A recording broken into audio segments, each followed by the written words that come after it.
बेशिस्त कारभारासाठी प्रसिद्ध असलेल्या अकोला महापालिकेत 80 पैकी 48 जागा जिंकत भाजपनं एकहाती सत्ता मिळवली आहे।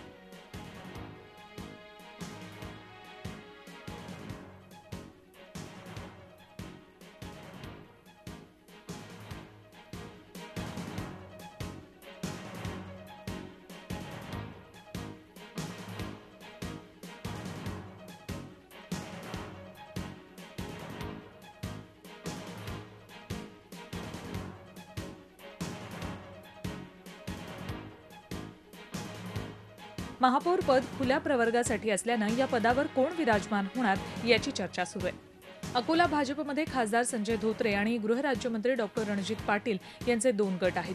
धोत्रेंनी पाटील समर्थकांची तिकीटं मोठ्या प्रमाणात कापली होती, त्यामुळे ही निवडणूक गाजली। सध्या धोत्रे समर्थकांचं वजन वाढलंय। साहजिकच महापौर निवडीत धोत्रेंची महत्त्वाची भूमिका असेल।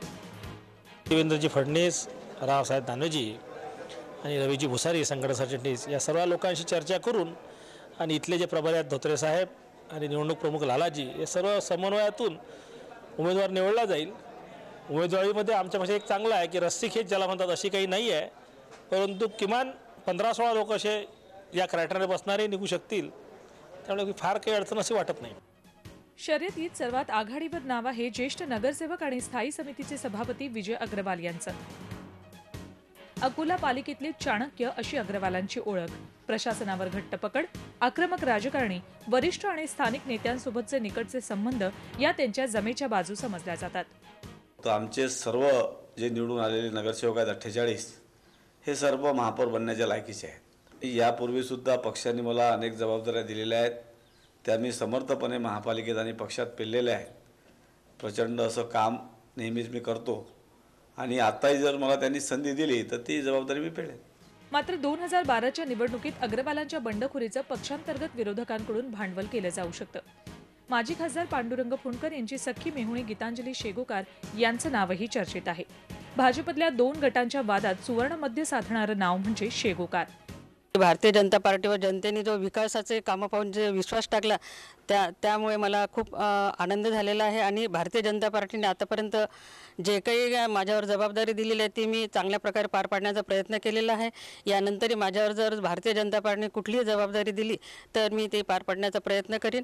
याखेरीज संजय बडोने, युवा नगरसेवक अजय शर्मा, ज्येष्ठ नगरसेवक हरीश आलिम चंदानी यांची नावही चर्चेत आहेत। मेरी तरफ महापौर के लिए अगर मुझे पदभार दिया जाता है तो मेरा जो कार्यकाल है 20 साल का, और मैं यहाँ पर पहले नगराध्यक्ष भी रह चुका हूँ 2 टाइम से, और पूरी महानगर पालिका की जानकारी है और लोगों का काफ़ी विश्वास भी है। और उस विश्वास को देखते हुए मुझे अगर भारतीय जनता पार्टी महापौर के लिए पद के लिए मुझे प्रस्तावित करती है तो मैं अच्छे ढंग से अपनी कार्यकाल को संभालूंगा। पालिकेतला 2ऱ्या क्रमांकाचा पक्ष ठरलाय काँग्रेस, त्यामुळे विरोधी पक्षनेतेपद काँग्रेसकडे जाण्याची शक्यता आहे। यासाठी साजिद खान पठाण यांचं नाव चर्चेत आहे। अकोल्याहून जयेश चगडसह bureau report, Zee media, Mumbai. Zee 24 तास रहा एक पाऊल पुढे।